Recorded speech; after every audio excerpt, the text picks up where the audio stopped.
Welcome back to World Crisis Radio. We have to cut the nice music short. Remember Tarpley on KDKA Pittsburgh, Sunday the 5th of October, 4 p.m. Chris Moore, fine journalist and always interesting. And, of course, that's Pittsburgh, so that's indispensable. So let's just get back to our question here on the Secret Service, right? What we've tried to uncover, this Operation Moonlight, where two agents from the Prowler unit were detached to guard the home of the Secret Service Director Mark Sullivan's assistant Lisa Chope. That all happened in the summer of 2011. It didn't become known until a couple of years after that. I would also notice that the Republican approach to these scandals is to stress them, to blow them up, right? What they're trying to do is build this thing saying, look at the chaos under Obama, look at the chaos. This reminds me of previous scandals where a president like Clinton, right?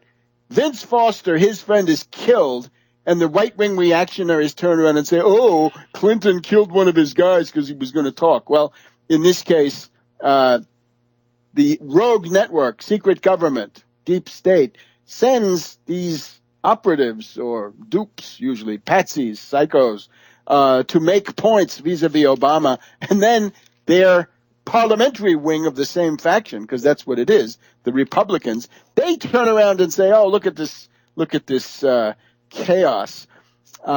Remember, this is a president, unfortunately, who is not even told about assassination attempts after they have happened. And that is very serious. It shows you getting elected to the presidency means nothing. You got to fight to have those powers. And this president hasn't been able to fight. But still, I don't care about that. They don't get to send in these rogue network threats as a means of getting war. We don't want the war, and we want to fight back against the threats. Now, what we were getting to now was 2014, once again, in February, the Ukrainian coup. 26th of March, agent passed out in the hallway in Amsterdam, 3 sent back. 27th of March, 2 counter-snipers, drunk driving crash in Florida. June 2014, Obama in the gymnasium in Poland gets taped. What else could have been in that camera? Let your imagination run wild. And then we have the second West Point speech. Remember, the first one was December 2009, which said, okay, surge in Afghanistan, but pull-out date specified. No, they didn't like the second part. And then in this case, it's the second West Point speech where they all went bonkers. Charles Krauthammer foaming at the mouth. This is pointless. This is useless. We want to hear about war. We want war in Ukraine, war with Syria, war. And the American people, sorry, neocons, right? And you neocons, how is it that they're allowed on television? I don't know. One of the things we can say is that the political culture of the United States is imbecilic because of the refusal also to treat these incidents as what they are. They are threats in the service of a policy, which is war and escalation. Okay, so now, September the 16th, 2014, we're now getting right up to our own time now. In Atlanta, Obama gets on an elevator, and with him is an armed contractor of the Centers for Disease Control, packing heat. He's got a handgun. 3 criminal convictions. He's in the elevator with Obama. He films Obama. Man, the idea we can watch you wherever you are. Then he gets into an altercation with the Secret Service, who should have never let him on the elevator. He is fired, and then it turns out he's got the handgun. So then we have on September 20th, not 1 but 2, we have the fence jumper who gets into the East Room and the Green Room, right? And no snipers, no dogs, no nothing. And the car on Pennsylvania Avenue.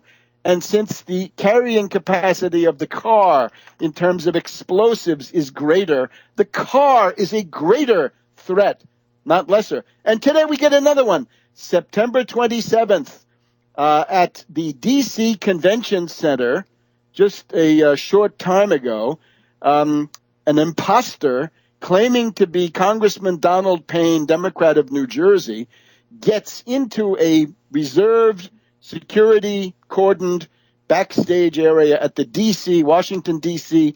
Convention Center. He accesses the area where Obama's going to be and could have gotten much closer to the president. So Pearson out good.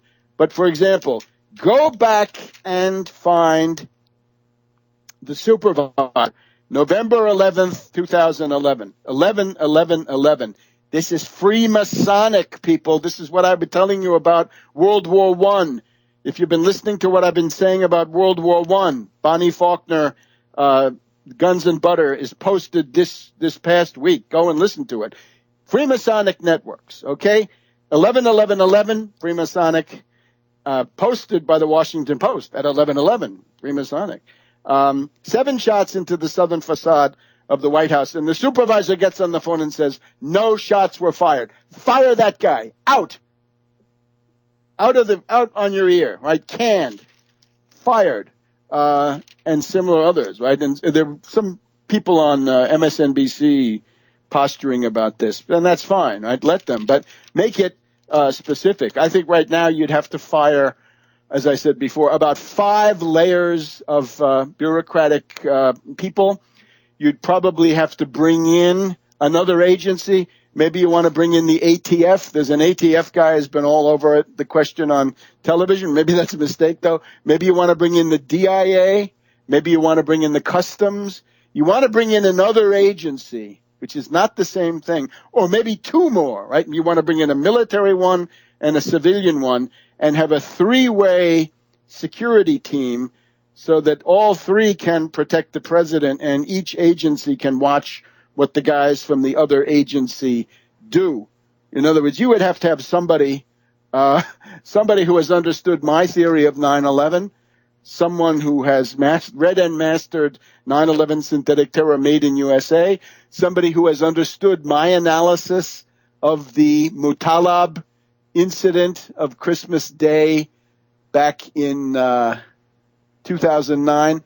Obama White House probing rogue network of moles behind Christmas Detroit Patsy fiasco, reports Richard Wolff on MSNBC. And then, unfortunately, State Department admits Detroit Christmas bomber was deliberately allowed to keep his U.S. entry visa and board the plane. That's February 10th, 2010, and it refers to testimony by Undersecretary of State Kennedy in the front of the House Homeland Security Committee in the House. And he said, State Department wanted to take away the visa for Umar Farouk Abdul Muttalib of Nigeria. But another agency said, no, don't you dare. We're following him, and so forth. You pull on that. What's that other agency? That other agency was never named in public testimony that I know of, right? And it was Benny Thompson was the chairman. He was targeted, of course, heavily along with all black congressional committee chairs like Rangel and others. And this is the situation. So if you put the threats to Obama, not counteracted by the Secret Service, indeed fomented by the Secret Service. I would also, just a couple of other things that I know out of my own experience. The Secret Service hated Clinton. They hated Hillary. They may have had their reasons, but that's illegal. Sorry, can't do it. If you really don't like it, then you should quit. Okay? The Foster question, clear warning to Clinton from the secret government. Clinton's helicopter crashes, clear warning to the Clintons from the secret government.